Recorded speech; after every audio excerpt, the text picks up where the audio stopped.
It's been said that one of the most intimate things people can do is to eat together.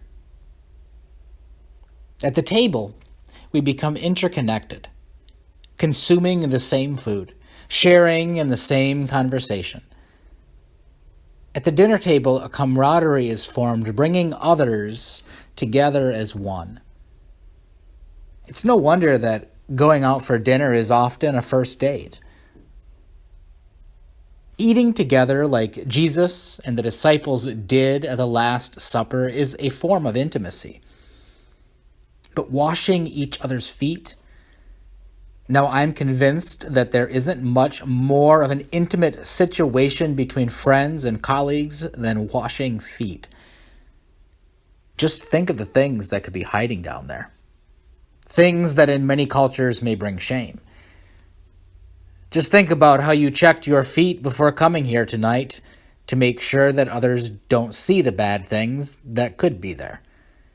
Did you wash? Did you paint? Did you deodorize? I know that many of us did. I also know that some people couldn't bring themselves to be here. It is too intimate for them.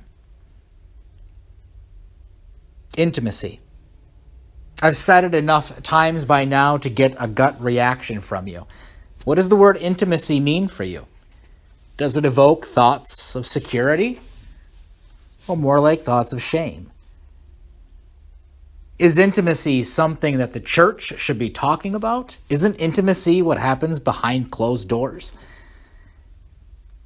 Well, Jesus doesn't seem to think so in our gospel reading today. He doesn't seem to mind when Simon Peter squirms at the thought of getting intimate.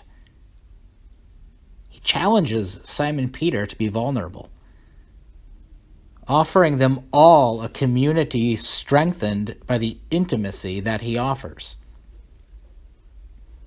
Intimacy, whether it's at the dinner table or in the bedroom, is a God-given gift. It demonstrates right relationships that are based in love and servitude. Intimacy, though, can be scary for many people because it requires vulnerability. It requires us letting our guards down and trusting another human being. That hasn't always worked out in the past. I think that most of us are uncomfortable talking about intimacy. Parents often dread having the talk with their children. There seems to be an unwarranted shame that goes along with being intimate. It challenges our comfortability. And so usually we just don't talk about it. We just don't act intimate with each other.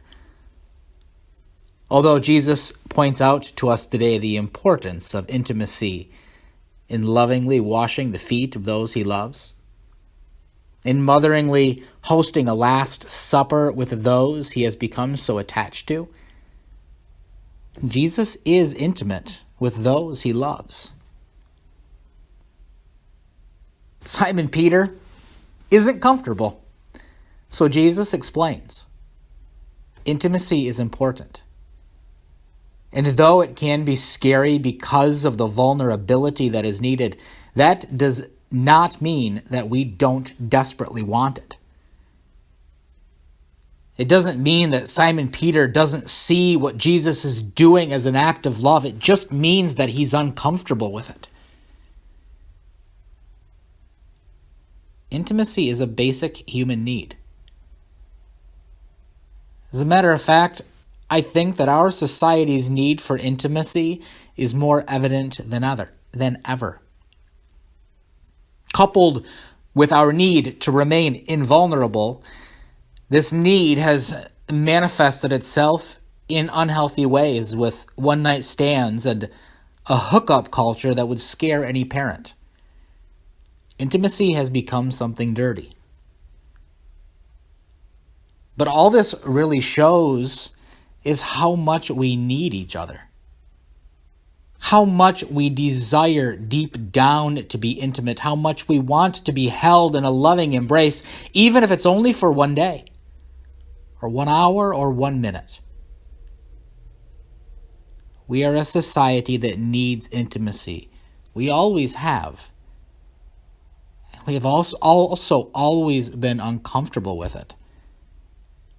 Too often creating environments where we get the intimate relationships we desire outside of safe relationships like marriage that require real vulnerability and partnership. Our fear has forced our society to find ways of intimacy that aren't what God wants for us. Truth be told, ways of intimacy that we don't really even want for ourselves. Simon Peter demonstrates his need to remain invulnerable. But Jesus explains to him that this is a perversion of the gift of love. Loving relationships mean being proportionately intimate.